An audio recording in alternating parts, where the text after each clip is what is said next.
Okay. Oh my god, I'm shaking like a leaf. I hope I can get this. I hope this is working. Please be working. Please be working. Okay, I gotta calm down.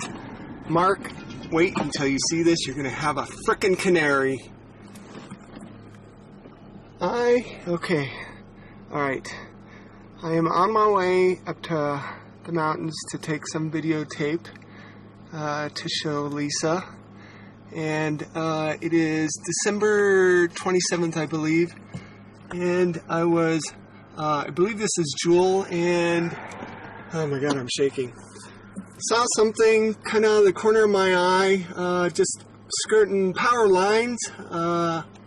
It was tilted and straightened out and shot straight up into the air. And okay, let me get a better view of where I am. Okay, here's the power lines, and if you look, oh, where is it? Where'd it go? Son of a bitch, I hope I didn't lose it.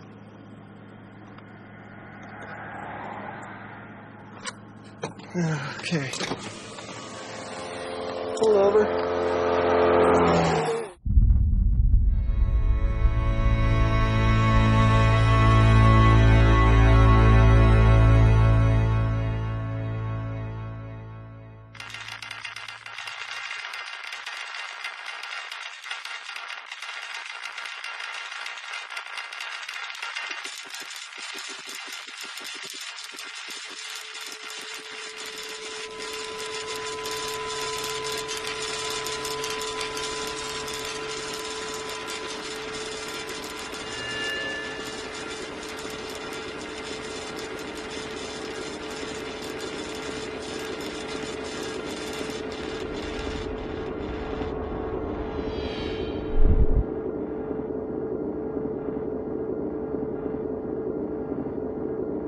I actually noticed it as I was turning into come up to Daniels Park.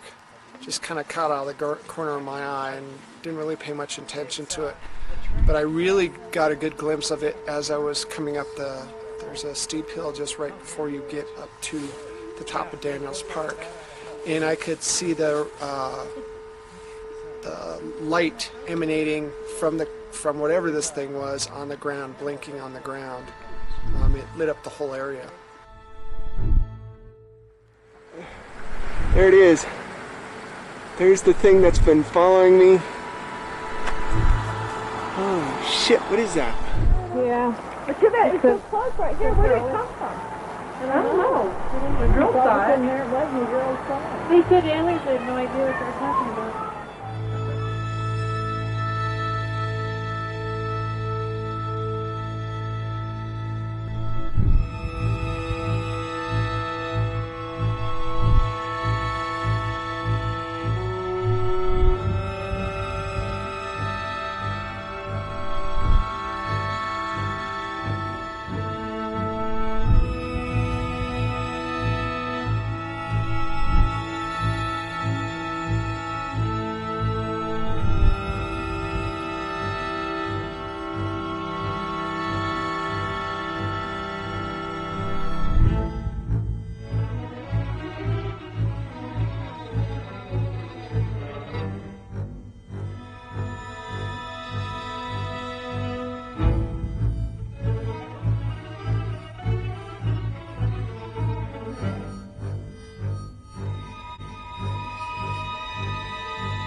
I can't tell you what this is. I have to convince myself of what I keep seeing.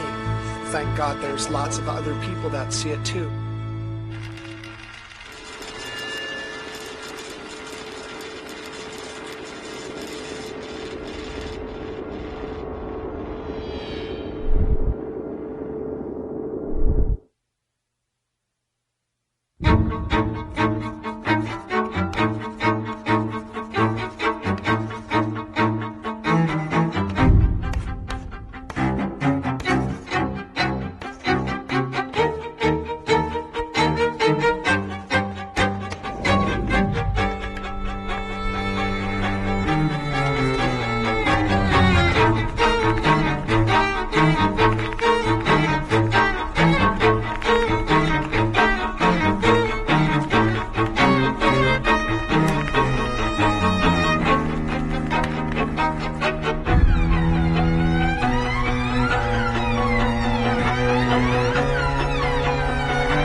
Day before yesterday, when I had the sighting over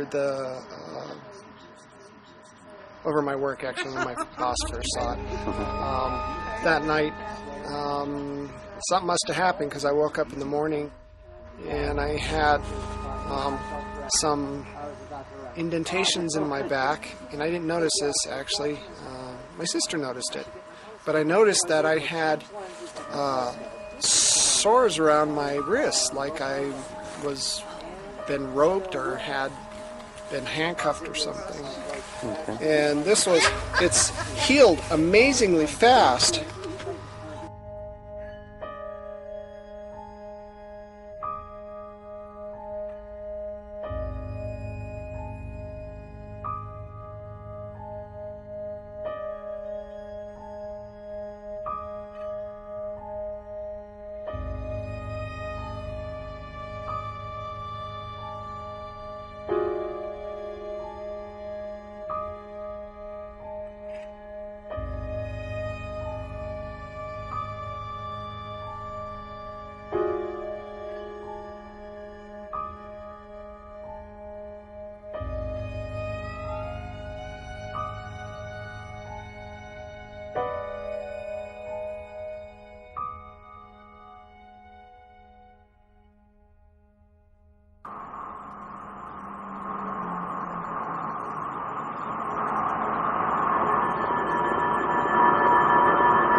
Cool. Hey, what's today's date? 8th of October? Yeah, it is. The 8th. Alright.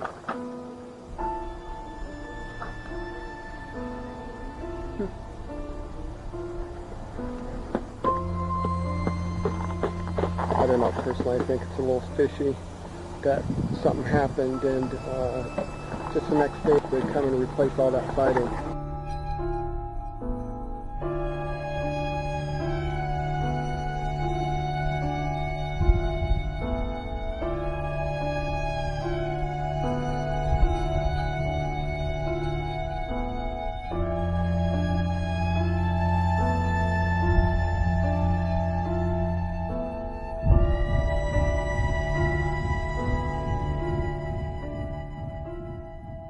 At 3 o'clock, the swimming was gone, the music was gone, everything was gone, and I could run up and down stairs. It was the creepiest thing. So if you lose power when you're sick, the next time everything's going to be fine? I hope so. We don't know, it's just really odd. We don't know. But where did you get the holes? It's a pattern, right? I mean, it's right in the line. It was there when I woke up at 3 o'clock. Well, I don't know what those, those lesions are on your leg, but there's such a pattern that this, it's hard for me to cover this from any, insects or anything like that. More likely, I don't know, it could be the pressure. There's no rivets or anything on that immobilizer. But the immobilizer's gone. It just disappeared. I can't find it anywhere. It just disappeared? It's gone. You were at the bed? Yes, I did. I went to bed, it's gone, we looked everywhere for it. Where do you live? Yes. I want to go investigate. I don't know. But anyway, your exam is fine today.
Okay, today is May 5th, 2005. We have problems with our speakers buzzing all the time. And I wanted to let you see and hear for yourself.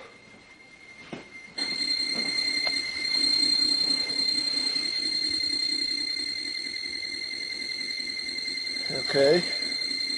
Once again, it's off. There's no power. I'd like to know how the hell they do that.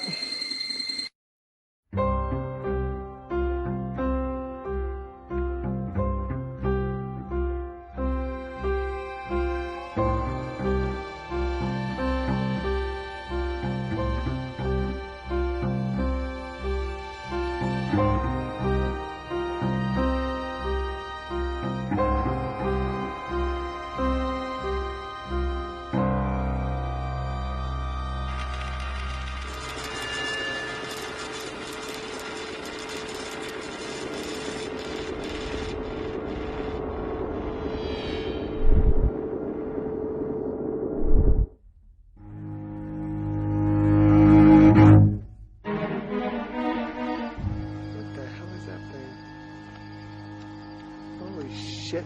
Oh my god, there it is. Oh my god. Oh my god.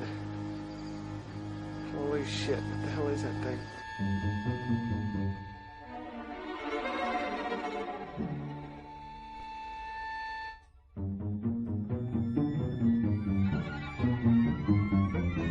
What I got here?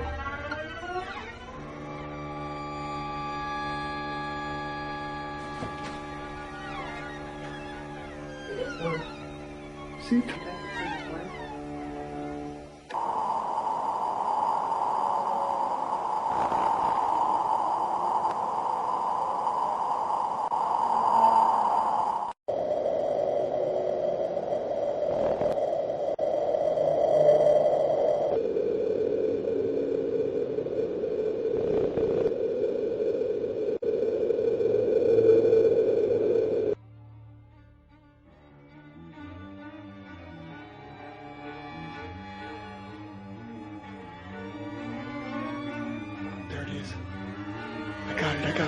I got it. That's the same freaking orb. I gotta go over here and see if I can get it better. It's the craziest thing. There it is. There it is. I'm gonna zoom in.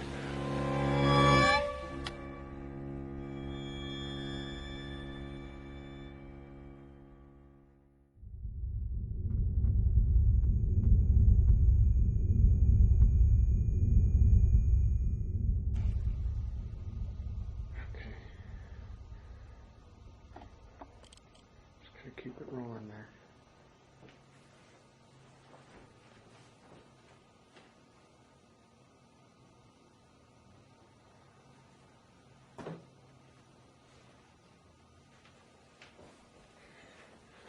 Alright, I'm gonna go to bed.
Son of a little bastard. Oh man, what is that?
No, nobody outside.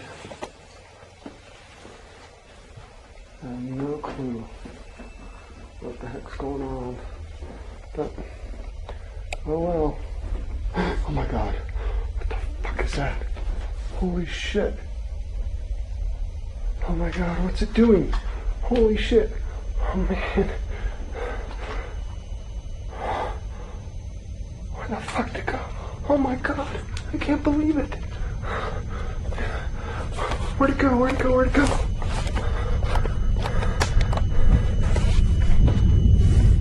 Holy shit. Oh my god.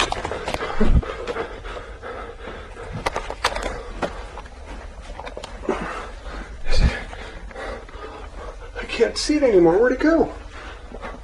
I can't believe that. I can't believe what I just freaking saw. Oh my god. Oh my god. That's amazing. Oh my god, what?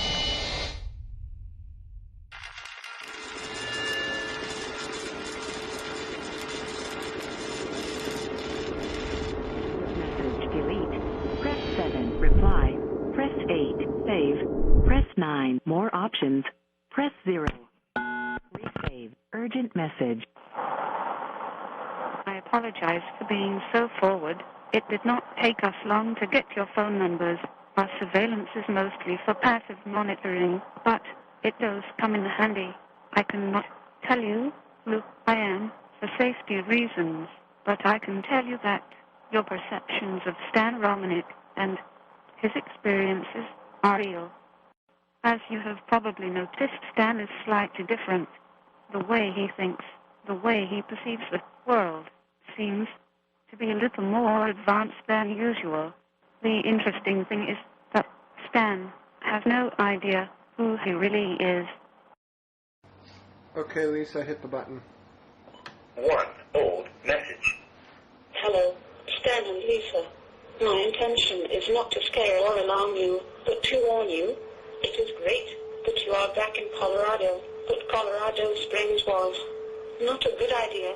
It seems you have moved into their backyard. Now it is easy for them to get to you. I know how stubborn you are, Starseed, but please heed this warning and know that Lisa and the children are at risk also. Now listen, Starseed. You know you are different. Follow your instincts and stay alert. This is too important. Soon it will all be revealed. And Starseed, do not be afraid of what you are.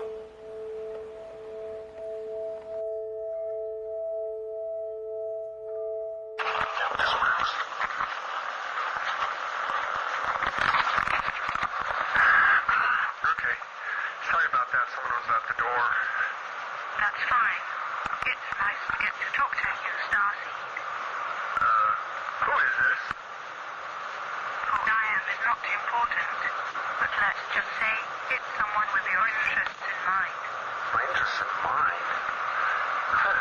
You have my interests in mind. Why don't you send me money? Money. Money can be tracked. You're smart. You will be fine. Just stop being so stubborn. Stubborn? Who is this? They're tracking us. I have to go. Good luck, Starseed. Who is this? Hello? Hello? This is freaking nuts. Lisa! It was her!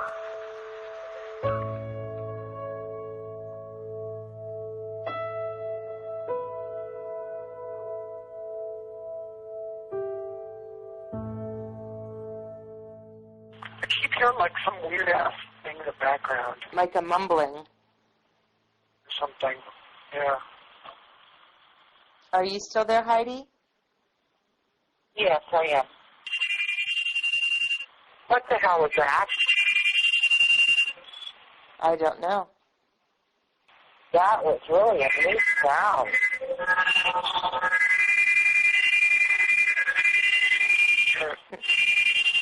It's that. It's making me feel weird. You hear that, Stan? Real? Feel weird. Just stay on. How do you feel weird? Hello? Heidi, I'm here. Did we lose him? Stan? Let me bring Stan back in, okay, Heidi? Okay. Hang on. Okay. Are you there, Heidi? Yeah. Okay. Hey, April, is Stan there? Yeah, he's on the floor. He passed out.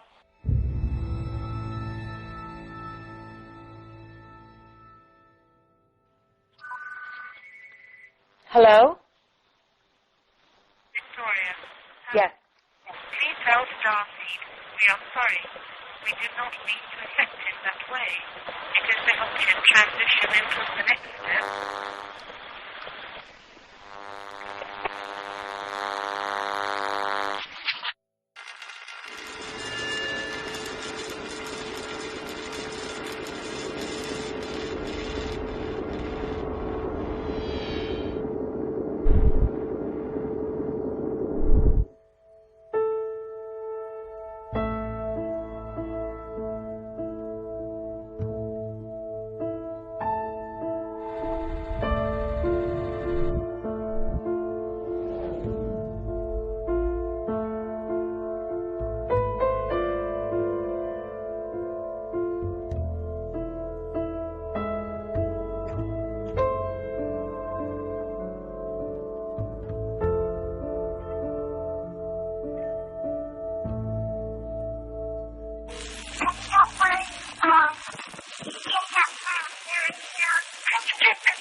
Hello?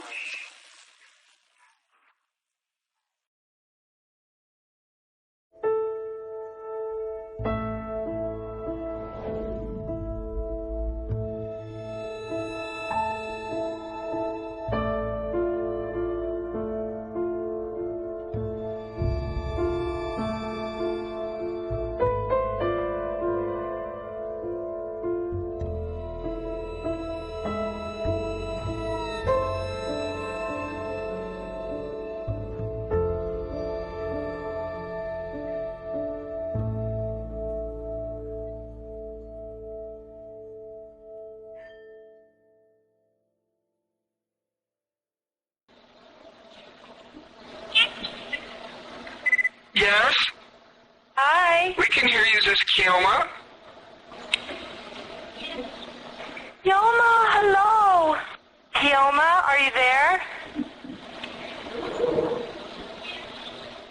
Oh, sweet little girl, we can hear you. Can you talk louder? Hello? I think somebody's playing a joke on us. You're silly? Why am I silly? Okay, if this is Kioma, when are we going to see you in person again? That's why I'm calling. We might be the chance of temperature talk. Oh my gosh! Hello?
One thing that I think strikes a lot of people, and it certainly did me when I met Stan, is he's just a normal guy.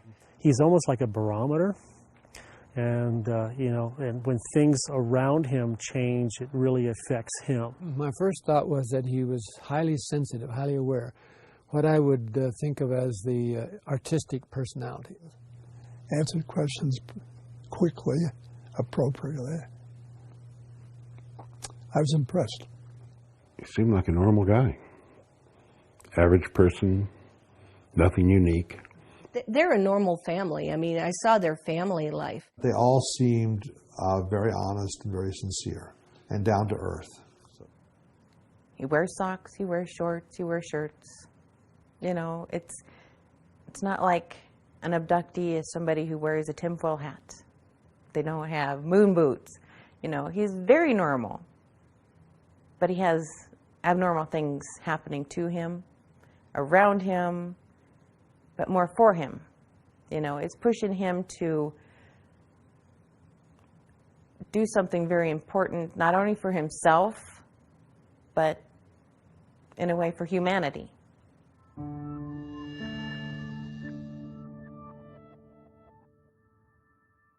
Well, I grew up in a military family, and you know, we moved around quite a bit. Not as much as most, but I had the added discomfort of suffering from severe dyslexia, and in those days they didn't know much about my learning disability. And they don't even think it's a learning disability anymore, but I was always put in classes with, you know, in special ed classes with the retarded kids. I remember I had a teacher make fun of me in front of the class and then grab me and throw me in a closet and lock me in a closet and said, "This is where we put retards." And yeah, it was terrifying. It was horrible. It was a horrible experience. And I had gang members around me all the time because of the neighborhood we lived in. I had the Crips on one side, the Bloods on the other, and they were constantly fighting amongst themselves. And I was always, and have stab wounds and stuff like that. I was always caught in the crossfires. And they used to pick on me a lot because, number one, I was the only white kid. Number two, I had a learning disability. And I had to learn to fight because of it. Everybody beat me up, and then I started beating everybody else up, including the principal of the high school I went to.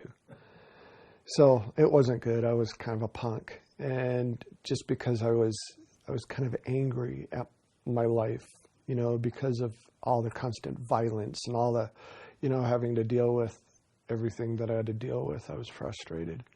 I calmed down somewhat and just kind of found my own way. When you look at that past, did it make you a better person?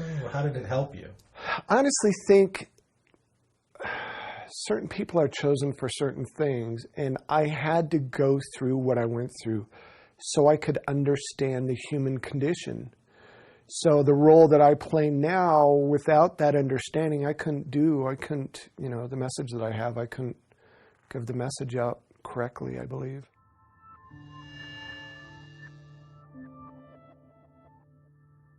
You know, when I was growing up, my opinion of UFOs was, I thought people were crazy if they believed in that stuff.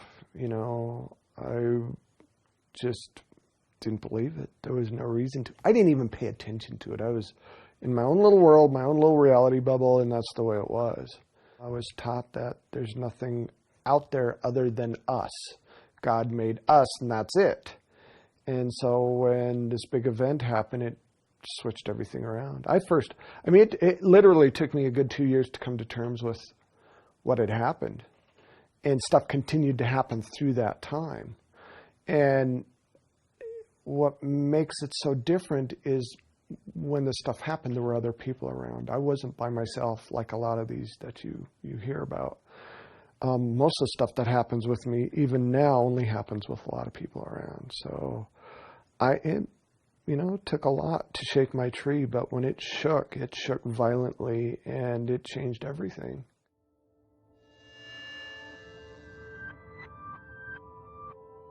My first official sighting happened December 27th of 2000.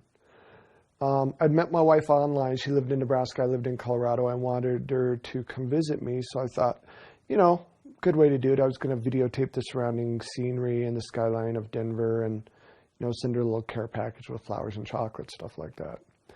I decided to go the back way up to the mountains, and there were cars pulled off to the side of the road. Must have been 20, 30 cars pulled off the side of the road. And all these people had gotten out, and they were staring at something above the power lines that were off to my left, or I should say off to the south. And as I was driving up, I'm looking at, trying to see what they were looking at, and it looked like some kind of weird silver hot air balloon. And I'm thinking, that thing's gonna crash into the damn power lines. And as I got closer, it's like, wow, isn't that the strangest hot air balloon ever? I got my video camera and started, trying to videotape this thing. As soon as I rolled down my window, this thing acted like it noticed me somehow. And it was actually tilted forward, and it was moving along the power lines, and it reorientated itself and literally shot to about 1,000 foot. Before that, it was maybe 100 foot off the ground, just right above the power lines. And again, 30-foot diameter. This thing wasn't small. I was fighting within myself, am I really seeing this? And if I am really seeing this, it has to be some kind of military thing, but how can the military have anything like this? Are they really that much more advanced, and blah, blah, blah, blah, blah. And then I get a hold of Lisa, I call her, and I explained to her, and I was upset. He called saying, "You're not going to believe this. I don't know what this is, but turn on your web camera." I took the camcorder and I put it on the screen, and I put the camcorder up to the web camera so she could see it. I was very excited, and he was convinced he was insane.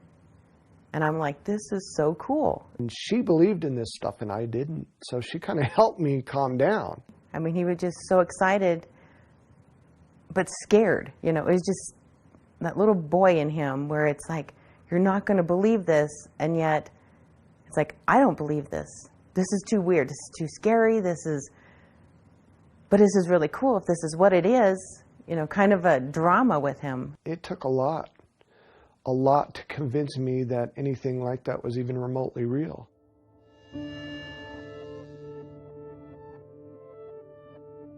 2 o'clock in the morning, maybe 2:30. And they must have been knocking for a while because I'm a heavy sleeper, but they knocked long enough that it woke me up. And I thought, first thing I thought is maybe my friend ran out of gas and he had to walk back. Maybe it was the neighbor, they were drunk. I wasn't sure. Got up to answer the door, and I noticed as I, start walking down the hall, my sister had already answered the door. And I looked past my sister, and there were 3 people standing outside. The first thing that popped into my head is, oh my God, they're here to rob us. They're going to rob us. And I'm yelling at my sister, don't let them in because they're going to rob us. And she's, as I get closer, I realize that she's, eyes are kind of just slightly open, mouth just wide open, and she's staring at the ceiling like she's still asleep or something. And I'm yelling at her and she's not moving.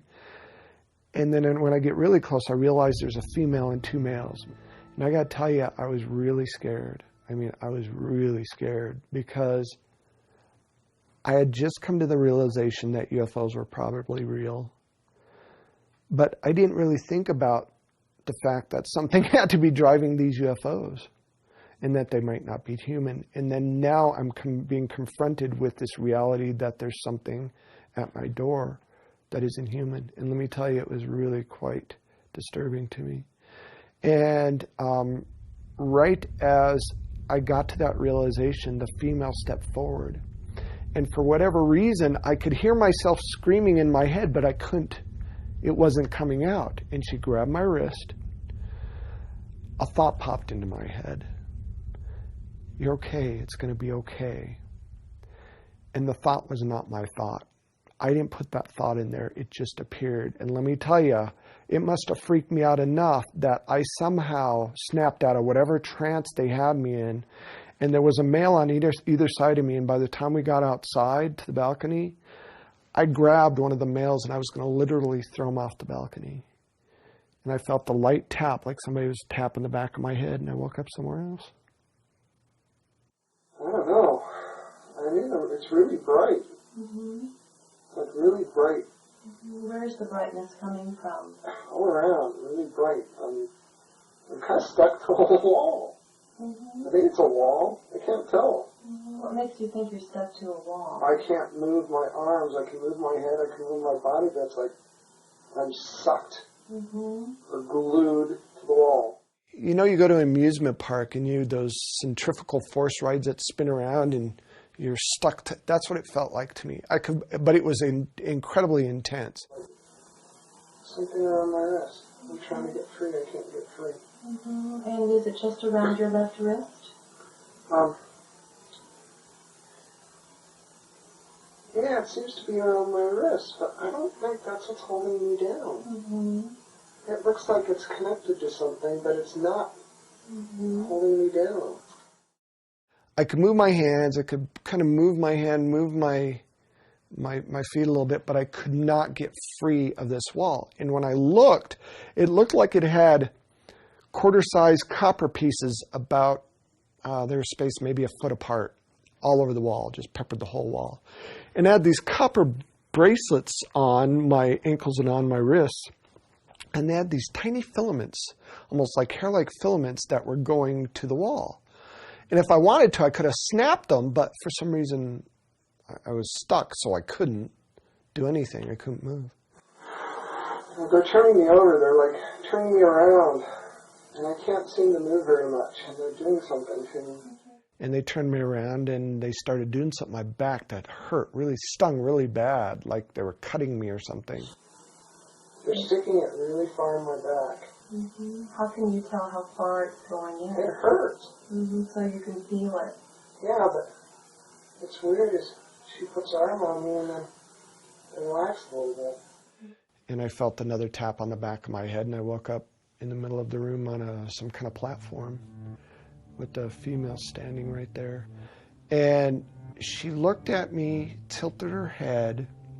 Suddenly, an explosion of thought literally filled my head.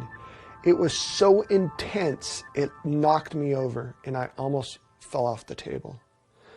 And when I came out of this shock, she stepped back. She quit doing whatever it was that she was doing. She stepped back as if to say, okay, you poor, stupid, little, insignificant thing. We're going to try this your way. Image after image, thought after thought, visualization after visualization just filled my head. It was then that I realized whatever this thing was, it was way more advanced than me. He has that experience. He calls you up. What is that phone conversation? Phone call was basically, I had the weirdest dream. He said, but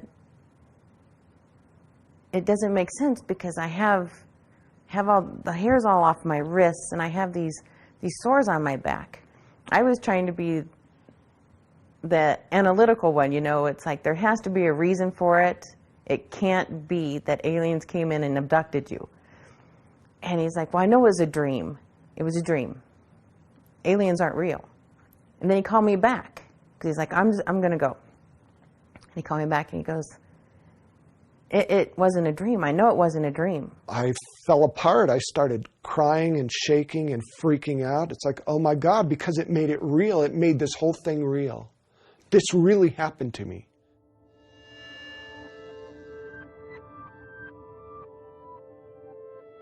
You know, when Deborah took me through the regressions, I started reliving all the pain. I started vividly remembering everything, every nuance, every sound, every painful experience, everything that happened. The most profound thing that happened to me was the part that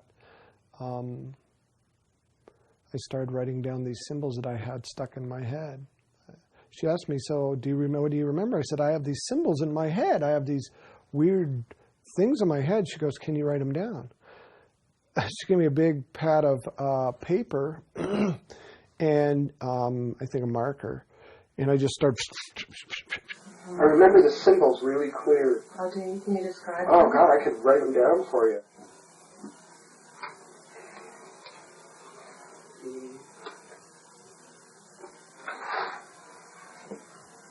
Okay. These are the images that I got in my head.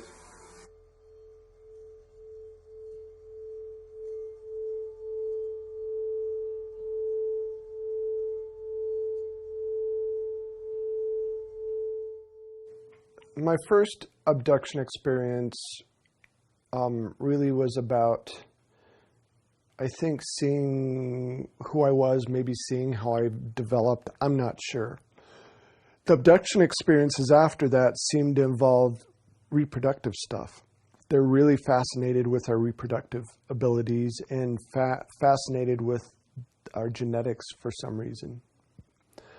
Or maybe they're manipulating our genetics. In my case, I think the latter is probably more true.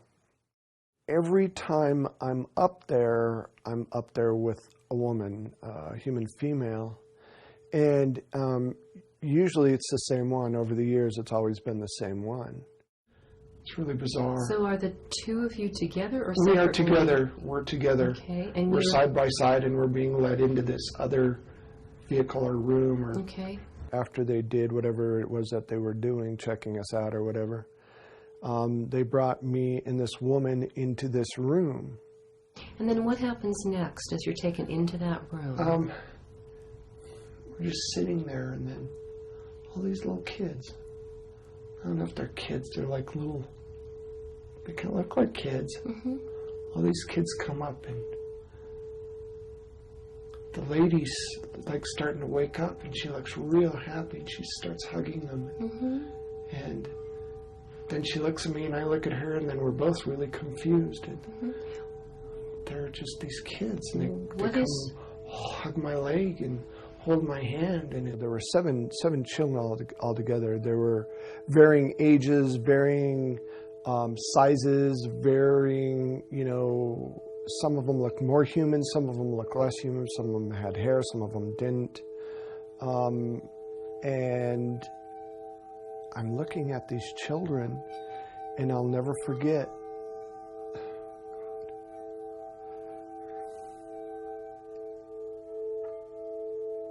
Every single time I talk about this, this one little girl comes up to me and hugs my leg. And I'm looking down at this beautiful little child hugging my leg, and I realize that this kid looks like me, and she's beautiful. But she's different because it's all about the eyes. She has these huge, oversized, almond-shaped, slanted, so blue they're almost violet eyes. Beautiful blonde hair, and she's just clinging onto my leg like, please don't let me go. I don't want to leave them behind. You don't want to leave who behind? The babies. The babies? What are you feeling right now besides the fact that you don't want to leave them? They're crying. They're crying? What tells you that they're crying? I can see them crying. They're reaching for me and they're making me go. Mm-hmm. The children are making you go? No. They're taking me away from them. Stan basically was reliving his experiences. It wasn't even about remembering. And to sit there and watch as he physically experienced the pain inflicted on him was very hard. It was just heartbreaking to watch. The memories he did have of his abductions and the woman that he remembered seeing her, he knew what she looked like, what she sounded like, was hard for me. But during these regressions, it all just came really, it became a reality for me.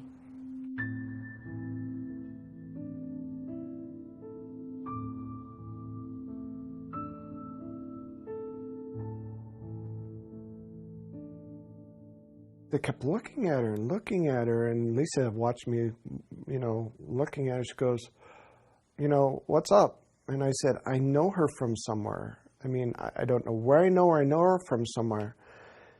And then it hit me like a lead balloon, like a ton of bricks. She was the woman I was with all this time. Every time I was taken, it was the same woman. And we became very close friends. And it got to a point where it was kind of hard for Lisa because we had this weird connection. Me and Victoria, this bizarre, unnatural connection. I was so wrapped up in the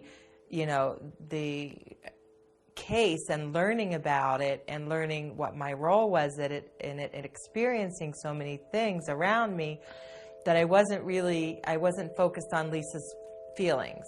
When he found Victoria,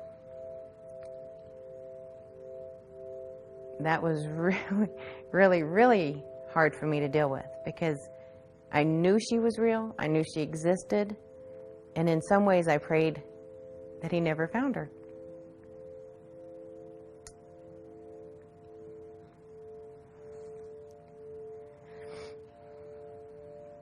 Because for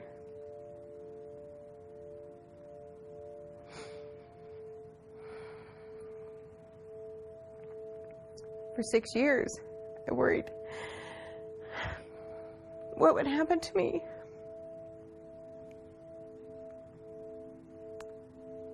As his wife. And then when it happened, all my fears started to materialize. It was like this new courtship.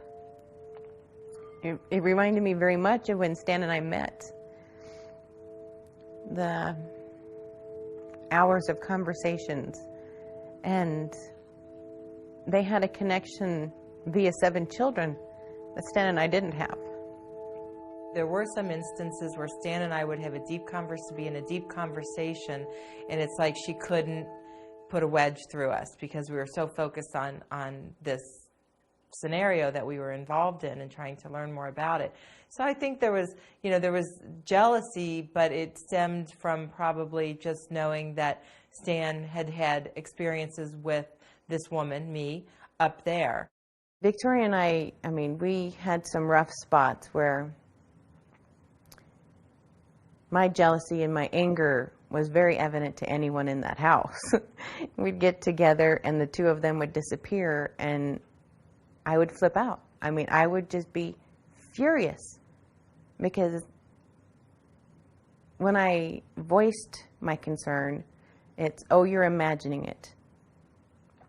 It's like, don't put it off that I'm imagining anything. I see what's going on in my house and I'm not okay with it. I don't know how I would have acted, but she always held herself in complete poise in class. And I mean, there were a couple instances where she'd, get, you could tell she was hurt or bothered, especially if he and I would go off to the side and be in this deep conversation and she'd be looking for him and we're sitting out in the front yard talking. And then I started understanding, not liking it obviously, but understanding that here's these two people that were put together in these terrifying experiences. And they needed each other to figure out what had happened. I just wanted them to do it around everybody else, not so closed off. So my jealousy wasn't like crazy and I wasn't worried constantly that tomorrow is the last day of my marriage. What she has gone through is such a difficult emotional path, and she has been able to do it with grace and keeping her head on and keeping her marriage together.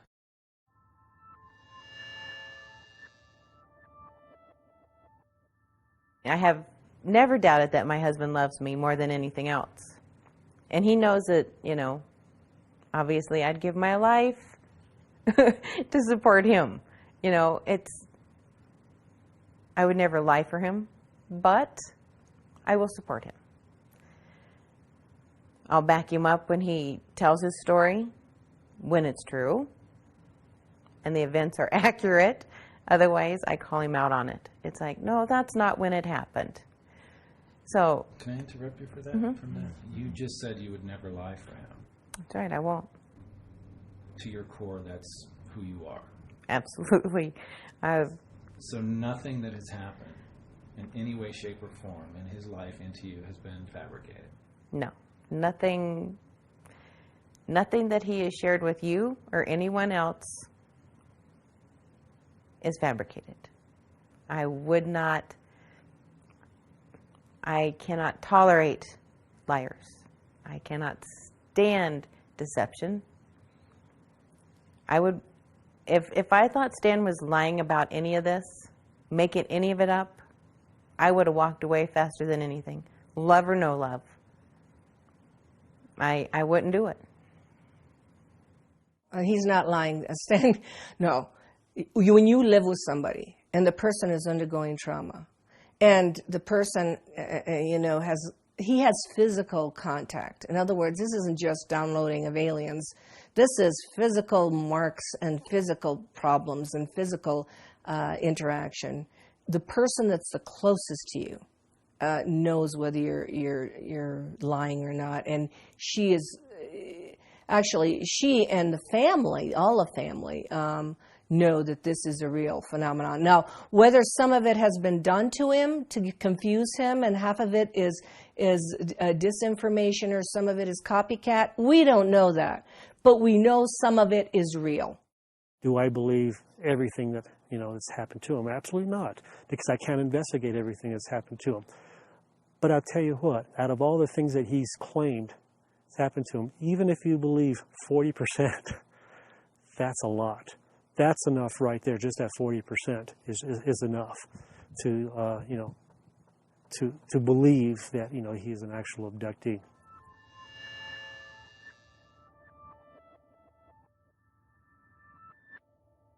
This light just explodes onto the ground right next to the house and starts coming up towards where the video camera is bolted to the side of the house.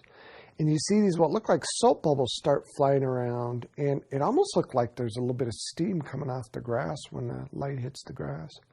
And then pretty soon the video camera was taken out, and I came back with a bloody nose and peeing blood. And later that morning when I woke up, I went to go check to see why the cameras didn't, why the cameras stopped working.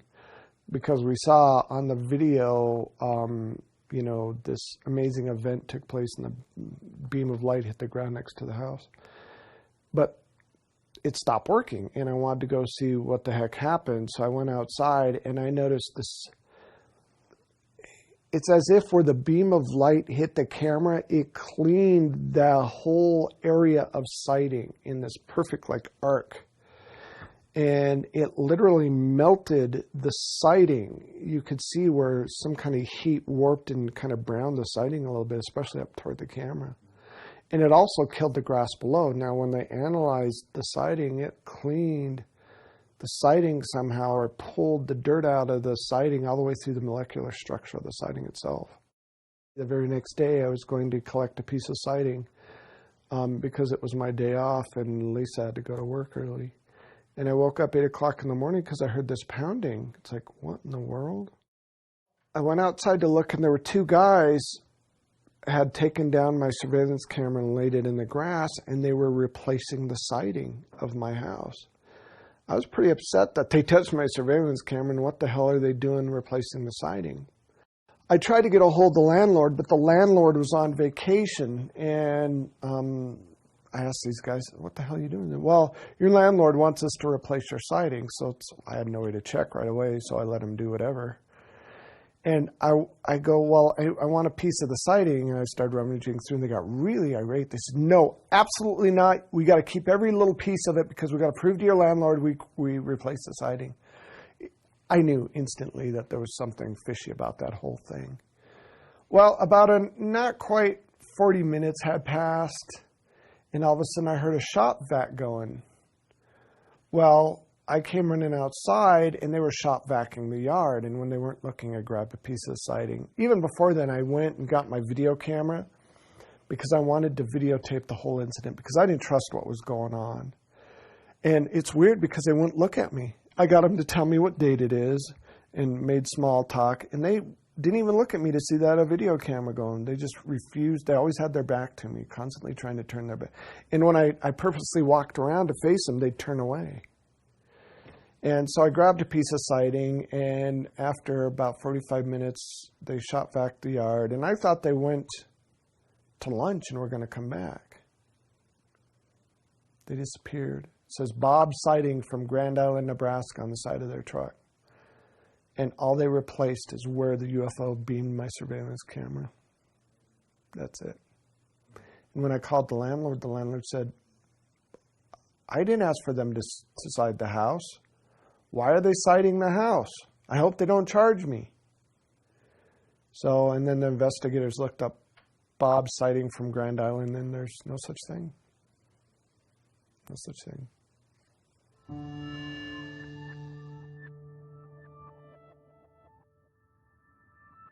This weird British-sounding voice left a message for us saying that it wasn't safe to live in Colorado Springs. And, I thought somebody was joking around, but honestly, I wished I would have listened because not long after that, I was riding my bicycle to work because I didn't live very far from where I worked.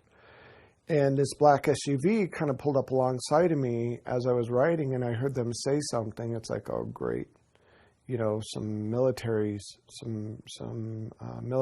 drunk military types trying to start trouble because there's a lot of military bases in Colorado Springs. Well, I ignored them and kept riding. They were stopped behind a car at a stoplight, so I just went up and over an embankment and drove into the parking lot where I worked, and I was going to go around the building to lock up my bike. Somehow these guys knew exactly where I parked my bike because they found a back way to get into the back parking lot where they cut me off. It was a guy on the passenger side gets out of the car and says, you need to keep your mouth shut. And I look at him, I said, I didn't say anything to you. And I knew these guys were going to start trouble. And you could tell they were definitely some kind of black ops or military just by the way they looked. He started shoving me, and I kind of fell off my bike a little bit. And I heard him just talking about the alien stuff. And I said, I can't shut up about this stuff. That's ridiculous. And so he started swinging, and we got into a tussle. And, you know, I grew up in Southwest Denver, so I kind of know how to fight a little bit. And then the guy behind the passenger seat, there were 4 of them altogether, got out and did all these kung fu karate kind of moves. And I actually laughed at him. I think it kind of pissed him off a little bit. But he came at me, and I had a bike chain wrapped around my seat that I locked my bike up with, and I just started wailing at him. And I honestly thought I killed him, because he was on the ground jerking around and shaking really hard like he was having convulsions or something. And I felt this intense kind of weird tickle pain thing on my lower back, and I hit the ground. And as this was going on, people were driving by watching this happen. Somebody called the police. The police were there almost, within 5 minutes of these guys picking up their buddy and throwing him in the van, their whatever SUV, and taking off. Come to find out, they actually tased me. And that's why I fell to the ground. And one person tried to follow them and lost them. So there was a police report made, and ended up with a broken wrist and a broken nose. And, you know, I wished I would have listened to that call.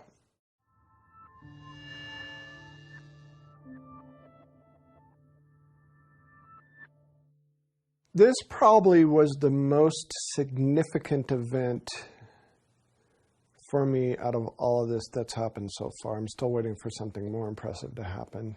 It started out, I was painting the eave of my house, and I had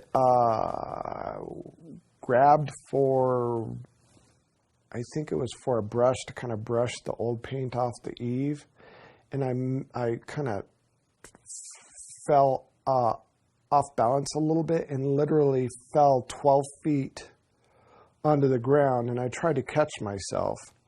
Trouble was, there was a wheelbarrow full of bricks just right beneath me, and I twisted my leg just right and tore the anterior cruciate ligament in my hamstring of my right leg. Went to the doctor. They told me I was going to need surgery that next Wednesday. I think it happened on a Friday, so I was going to need surgery that next Wednesday. I had to wait through the weekend and everything. Tuesday night, something happened though. Usually when I get taken, what will happen is, for whatever reason, whatever power or whatever technology they use seems to blow the circuit switches, blow the breakers in the house. So Lisa woke up in the middle of the night because I was gone and all the breakers were blown. She could hear the breakers go or something. I don't remember exactly what woke her up. But when she tried to find me, I was completely missing. I was gone. I was nowhere to be found anywhere. She looked everywhere for me. She eventually got all the breakers flipped back on, all the lights back on, and she came in the house, and I was standing kind of dazed in the middle of the living room. Now, to me, I woke up and I was looking for Lisa. In reality, I was already missing, and Lisa was looking for me. We didn't really give it any more thought. We didn't give it a second thought. And we decided, we'll just go back to bed. It could have been a fluke. Who knows? Well, the next morning, Lisa, I couldn't work because of my knee, so I was off work. And Lisa had to get up fairly early to get ready for work. So 6 o'clock in the morning, she got up. And she noticed this circle in my yard. And it kind of looked like the same circle that we had in our yard from a prior abduction. Now, what's interesting is Lisa woke me up to come look at this circle. And she was looking at me weird, and I walk up to the window, and I'm looking. I said, that's just crazy. How'd that get there? And Lisa goes, do you notice anything different? I go, yeah, there's a damn circle in our yard. She goes, no, do you notice anything different? I'm looking at her like, what are you talking about? So she goes, come here. So I walk over to her, and it's like, hey, where'd my knee brace go? Where'd my cast go? And how come my knee doesn't hurt anymore? And how come it's swollen anymore? And why in the hell do I have 5 holes in the back of my leg? There was hardly any bruising left. My leg felt a little stiff, but after a while it stretched out and no pain whatsoever. Well, they found my knee brace a few hours later when the researchers came over on the side of the house, literally melted into some bricks, including the aluminum rods were all melted. And bits and pieces of it were found in the field behind our house, and some of it on the swing set that was in our yard, as if this thing was thrown out of some high place and it just landed on the side of our yard. Well, the funny thing is I had to call the doctor to explain why I didn't need surgery. And I remember calling, and I left a message for her, and she called me back because she was off work. She called me back and she said, "Stan, I understand you're really frightened about getting surgery. But if you don't get this surgery, you're going to be a cripple the rest of your life. You'll never be able to use that leg again." I said, "Look, I can't explain it." And I wasn't about to explain that I was taken by aliens and they fixed my leg. There's no way I'd say that to her. She'd think I was nuts. I said, "I'm just going to have to prove to you I don't need surgery anymore." She goes, all right, I'll tell you what. I'm not at the office right now, but my associate's in the emergency room. I'll call him, set it up. You go see him in the emergency room and he'll tell you the same damn thing I told you. It's like, okay, fair enough. Well, I went to the emergency room and my wife brought a tape recorder and we recorded the whole conversation. And this guy had no idea how it was possible that I went from having a torn ACL to not having a torn ACL. And what kind of miraculous thing could have done this? At first, he said those holes in the back of my leg could be bug bites, but then there's no rivets in my... He didn't have any explanation. And then he suggested that we call the Ghostbusters to come figure out what was going on. And I never told him anything about the ET stuff. He just assumed.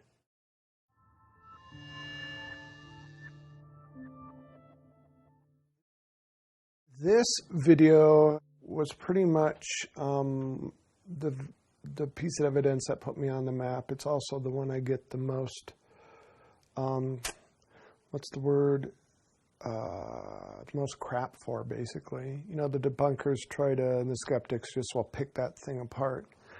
How it originally started, I got married, moved to Nebraska, and I was living in a town called Kearney, Nebraska. And I was watching TV and got up to get a drink of water when I noticed movement outside of one of the windows. And it's like, why the hell would somebody be looking in our window late at night? And then the first thing I thought was, oh my God, we got a peeping Tom trying to see my stepdaughters. This literally went on for months, good 3 months, maybe 4. Called the police, neighbors knew about it. It got so bad we set up little booby traps outside. And every time, you know, we heard a noise, we had a bat by the door and we'd run outside, but nothing. One day, one of the researchers said, hey, you've got a Sony Hi8 camcorder with night shot on it. Next time you see movement out of one of the windows, grab your tripod, put on a tripod, point it toward that window, and see what you can catch. Well, it happened, and I grabbed my camcorder and put the camera on the tripod and pointed it toward that window. And I went to the bathroom. I was sitting at the edge of the bathtub reading a magazine because I really wanted to catch this guy. I wanted to give him a little time to look in the window. And I was reading the magazine, and there were 2 flashes of light. And the second flash of light was so bright, it almost blinded me, and I had the door almost all the way shut. It's like, holy crap. So I looked, and I kind of ducked back, and then I kind of looked again. I see this head pop down, and it's like, yes, I got him. Finally got the little son of a gun. And I went to go look out of the window to see if I could see this guy. And I saw what I thought was a small child running toward the backyard. Whatever it was clipped the bush next to the house and stopped as if it heard me or something and slowly looked back at me. And what's interesting is I thought it was a full moon because I had a real good visual of this thing, whatever it is. And come to find out there was no full moon, so it might have been something else over our house that night.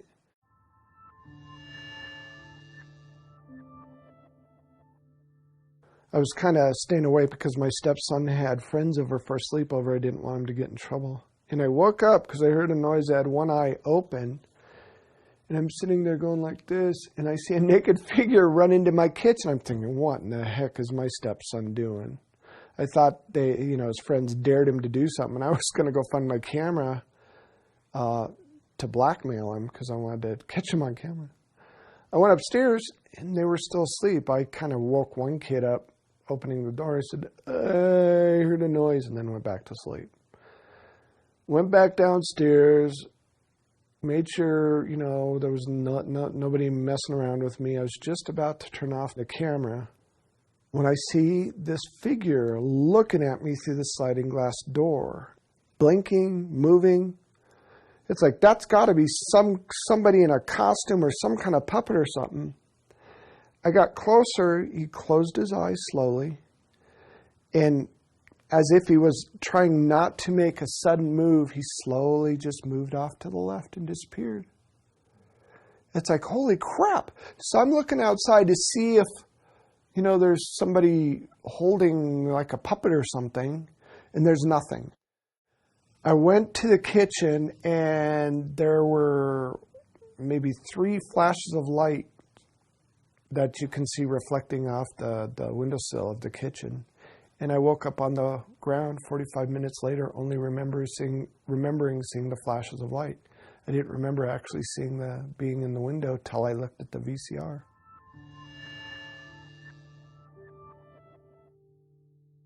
Well, we were having a party up at their home, and it was a book signing party. A surprise party for Stan. One of the things that we try to do is make sure someone is with Stan at all times, so that if something does happen, if he sees something, that there's a witness there. It was raining outside, and I was looking out the window, being really grateful for the friends I had, when I noticed this little girl at the edge of the driveway. Stan had seen the little girl outside, and it was raining. He's like, come here, Victoria, look at the little girls out here. And I'm like, Stan, it's probably just a neighbor kid. Just get in. I'm not going out there. It's raining. And it was after that I said, I will never not pay attention if Stan Romanek says, hey, look at this. This is unusual. I had my porch light on, and it illuminated the yard up enough that I could see this little girl standing in a gray jumpsuit at the edge of the driveway. She had dripping wet hair, and I'm thinking, it's 9 o'clock at night, it's raining, this girl's wearing a jumpsuit. What parent in their right mind would let their little daughter out in the rain like this? And why is she wearing a jumpsuit? And why is she staring at me? I remember Stan going outside. He said he wanted to go outside for a little while. And it was kind of funny because then my friend Rick comes over and he goes, where's Stan? And I said, he went outside. He's like, is he alone? And I said, yeah. He's like, oh, I better go. Damn it. Let me know whenever this happens. So I went outside immediately. I was looking for a flashlight. All I had was my camera, and I was using my camera as a flash because I wanted to see what this little girl wanted, and she ran away again. And it was by chance that I clicked the camera just in time to get a picture of her looking from behind a tree, looking up from behind a tree. And I was so dumbfounded and amazed by this picture. All I could do was sit there and stare at it. He had an odd look on his face, just dumbfounded. And I joked with him. I said, hey, Stan, how are you? Doing okay? He didn't respond. He just he stared at me. And I was speechless. I couldn't say anything. He goes, Stan, are you okay? And I just showed him the picture. He goes, oh my God, you have to show everybody this picture. This is the most amazing thing I've ever seen. When we got back into the party, I told everybody, to listen for a second. And I said, I need everybody's attention right now. Something appeared to have just happened outside. And I'd like every one of you to look at what's on the camera here. And her eyes were really large. They were very large, almond-shaped, human eyes, but very, very large. It was more than a photograph. She was on top of that camera, emoting emotion. It was a moving moment. Many people just started crying. They didn't. There was something so profound about what appeared may have just happened. So this was really strange, and we're all, you know, kind of freaking out about this. Everybody had taken a look. So I kept telling him, let's get this on the computer, let's get this on the computer. Everybody said, go put it on your computer, go put it on your computer so we could see it bigger. I took 2 steps down the stairs to go to my office. Beep! The pictures disappeared. We checked. It was off the camera, not there. The shots before it were there, shots after it were there. Every single person that was at that party saw it before it disappeared. And then he received a phone call. And then 2 minutes later, the phone rang, and somebody handed me the phone, and I answered it. It's, Daddy, don't worry, I love you. I'm okay. I started just crying and crying and crying because I knew in my heart that it was. And then it all come flooding back. That little girl that was hugging my leg was the girl that was there at the party.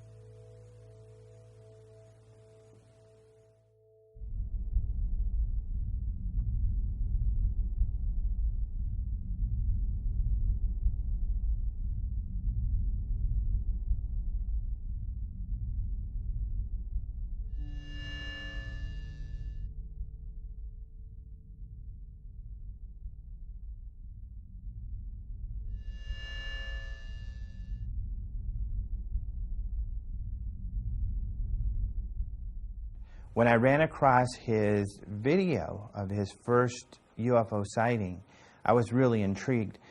Plus, I was part of MUFON, and I noticed that they had one of their investigators look into it. So really, I kind of, since it was some of the best video I had seen, wanted to look more into the veracity of the video. And I found that it was very credible that the MUFON investigator had found there were several witnesses to some of his first sightings. When you only have a first-hand experience, only one person, and there's not really much you can do with that. That's not the issue. That was never the issue with Stan. There's just so much information out there. It's almost overwhelming. Stan's story is incredible also because it has so much proof. It has so much credibility. I mean, he has not only photographs, films, videos, he downloads formulas. He has it all in that story. That story is a gold mine for an example of perfect contact.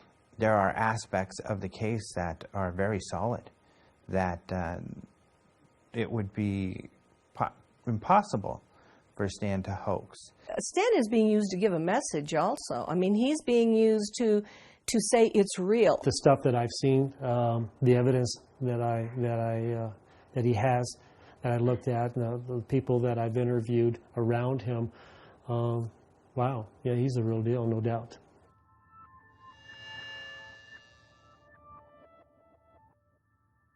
My name is Claude Swanson. I'm a physicist. Undergraduate degree in physics, MIT, class of 69, PhD in physics from Princeton, class of 76. I did engineering consulting with the government through consulting companies for 20 or 30 years. What got me into physics was my real true love, which is what's called unified field theory, which is like the theory of everything. It's like the deepest questions of science, how things really work. For me, the enduring thing is that if you put together this particular set of equations, you'd have to know a lot about physics. Okay, and from what I've seen of Stan, he doesn't. You have to know a lot. And there aren't many people who would be smart enough to be able to choose these particular equations and put them together. Most people would pick a random set of equations, or they pick something that looks complicated, that maybe has no meaning to it. These equations actually relate to propulsion and faster than light travel. I mean, I think one thing that they give is a sense of credibility to Stan. that if these equations are beyond what he could come up with on his own, then they are an indication of a higher intelligence interacting with him. The more I have looked into them over the years and the more I've figured out different pieces of it, the more impressed I am that they seem to actually describe how they do some of the things that we find anomalous, how they go faster than light, how they get from some distant star to here. In our current science, even maybe 20 years ago, those things were viewed as impossible. What's been happening in the past 15 years or so is there's a group of leading-edge scientific thinkers who seem to be following along a similar path, who, and they're not the mainstream scientists, but there are more and more indications that seem to back up the equations that Stan has been writing. So there's a trend here, a growth that kind of says, these might really work. One of his equations relates to a solution that was found in the 90s by a physicist named Alcubierre, a Mexican physicist, that is the first proposal for how you could take gravity and make faster than light travel from it. He found a solution, a mathematical solution that gives you a warp drive. Okay, that's what they called it. Now, it involves some conditions that are not realizable in our current physics today, but still it's a step in that direction. And as you look more into it, you find, and that's one of Stan's equations. And as you look into it, the other people, Puthoff and Robert Dicke, whose equations also show up in Stan's work, they're also working on the same idea, how to change space-time in ways we didn't know was possible before. Right now, what I'm picking up is that there's a theme. And the theme is that it is possible to get from there to here. Our present conventional view is we couldn't have ET visitors because it takes too long for them to get from there to here at the speed of light or less. But suppose there are ways of warping space and time or going faster than light. And that's what some of these equations are hinting at.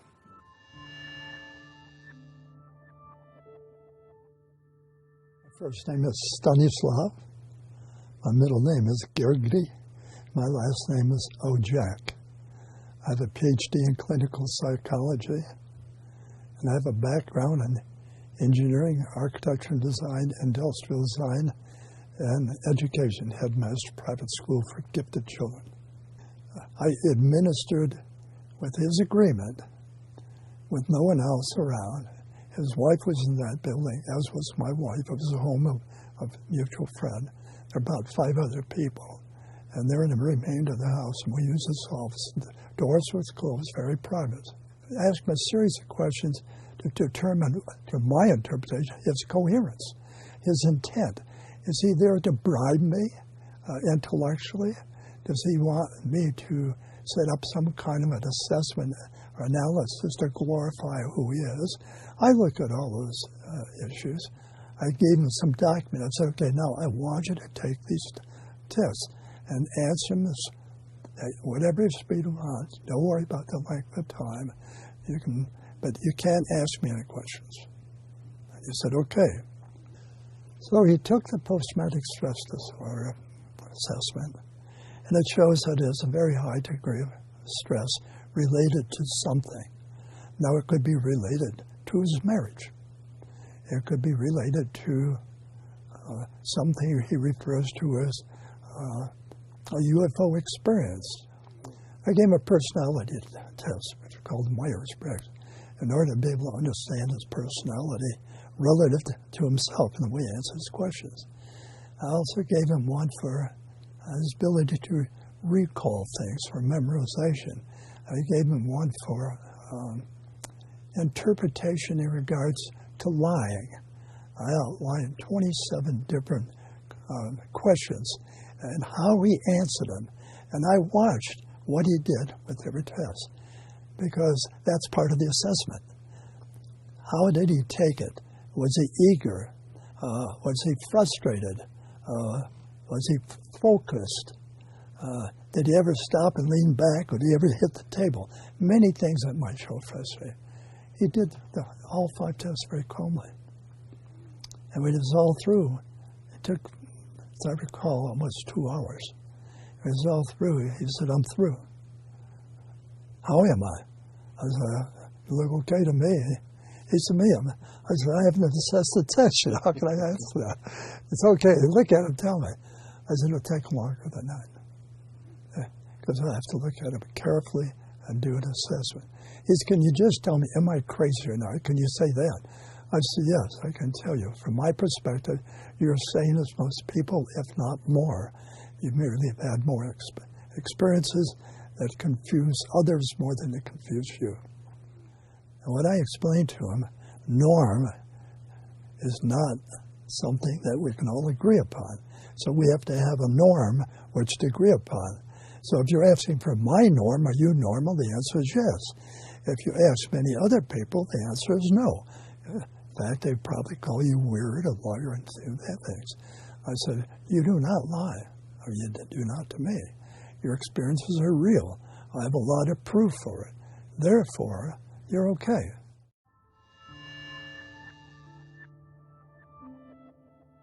My name is Leo Sprinkle, R. Leo Sprinkle, Ph.D. I'm a counseling psychologist in the state of Wyoming.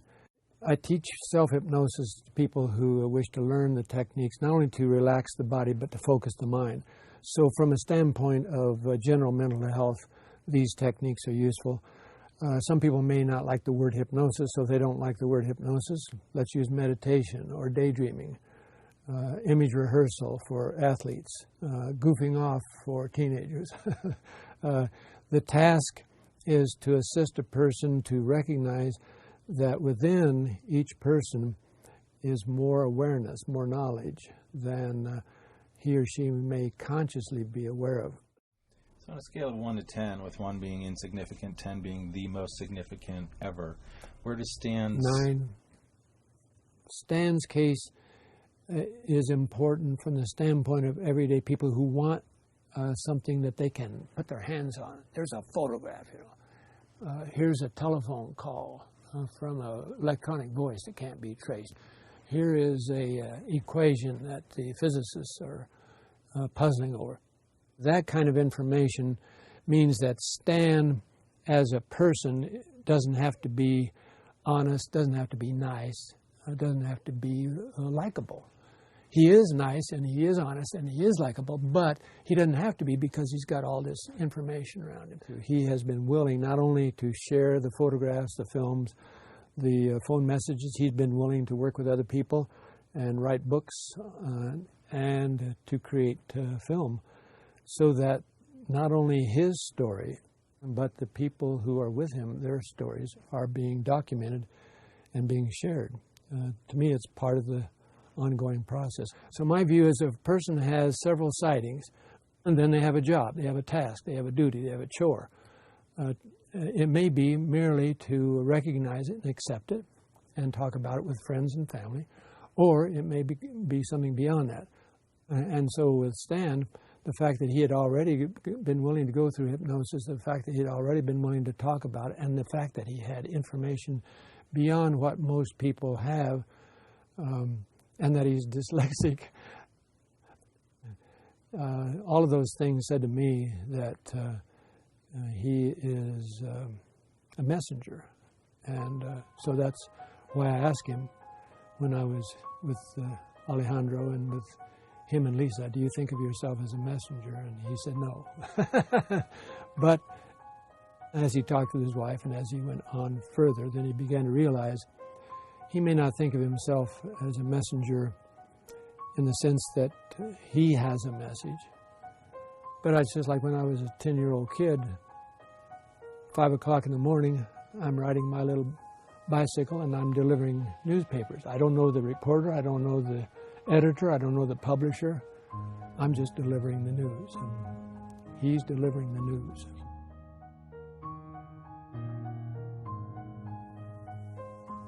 He's probably a vehicle for some group or some race to give a positive message to the planet. But, you know, he's human. So we get all the human stuff, and then we get all the starseed stuff together. And he has a purpose. He has a mission. And I think his story is fascinating, and I have recommended that this is the ongoing contactee case people should look at. I remember Paula Harris asked me some years ago, why don't you think people believe in UFOs or want to? And I told her, because people have no place to put it in their mind. There's no reference. It is of such importance or significance that it would force a person to reconsider all their foundational beliefs. Their beliefs about religion, who we are, what we are, why we're here. People aren't prepared to go through that mostly. It's much easier to go along with the herd, and I've got plenty of things I want to do or have to do, and I'm busy, busy, busy. It's amazing how many people witness unusual events and rationalize them and go about their daily routine. It's our nature. It's the most comfortable thing to do. I mean, I think that there's a growing number of people who are taking an interest in the larger definition of who we are as human beings. There are thousands, tens of thousands of people who've had near-death experiences, who've been dead clinically on the table, the operating table, the heart operations, things like that. They've experienced the other side, as they would say. There's a uniformity in what they're reporting, that there is another side, they come back saying, we are powerful spirits here in these physical bodies trying to have a human experience. There are these higher dimensions, okay, and we're all kind of learning and growing in these experiences. And a lot of what they say seems very consistent with the lessons that are coming out of these ET contact cases, trying to learn who we really are as human beings, to expand our own consciousness, our own understanding. Bottom line, even Stan, I think, understands this, that the group, and there's several groups visiting the planet, the group that he's involved with have some kind of spiritual message, some kind of evolution of humanity that they want to happen. At the soul level, this is big time. Because in my opinion, our souls are recognizing that this is a crucial time for humanity and for the planet. And so if we can bring ourselves at the human level to work together, to collaborate, not only with ourselves, but with the ETs, and then I think it's well worth it, and it'll be worth celebrating. Yeehaw. People always ask me, would you do this over again in a heartbeat? I would, in a heartbeat, because I've learned exponentially, and I get to look outside the box. His responsibility is to simply share his story, what he's experienced. And if it helps people who are in the same situation, that's very important to us. It's all about getting the message out. Every person, whether we are a researcher, whether we're investigator, whether we are a viewer, whether we are a contactee, or whether we're a fan or a foe of a contactee, each of us has our story, and each of us is unlocking inside. Why am I afraid of ETs, or why do I love ETs, or why do I wonder about humanity? Each of us has our own story. I have definitely gone from ignorant, disconnected, frightened, to enlightened. I have. That's what this is about. That's what my message is about. There's more stuff out there. And it's time for the human race to grow up. It's time for the human race to know who they are. It's time for the human race to understand that there's more than just themselves. It's really easy, but it's very daunting. All we have to do, the human race, is understand that we're not alone, and it changes everything. But trying to get thousands of years of, society ripped out of you is going to be tough, because we've been taught these certain things through religion and through all these other control mechanisms that we're supposed to think this certain way, and it's not benefiting us at all. And so, the message is there's more out there, and it's time we know it. It's time to grow up and take responsibility for who we are. we're being asked to grow up and to be more in contact with the spiritual side of ourselves. And I mean, to me, that's what this whole process is about growing up and taking on a more mature and a much larger view of who we are and how we fit into things. You know, from the bottom of my heart, I just want to help the human race. It's just, you know, I get lost sometimes. I don't know if I'm doing the right thing or the wrong thing. I just try to wing it as best as I can. But really, when I realized my role in all this, I felt honored to be a part of it. And I still feel honored to be a part of it. And I pray every day that I can somehow make a difference in what happens to this wonderful race, this glorious race, because it's important.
It's the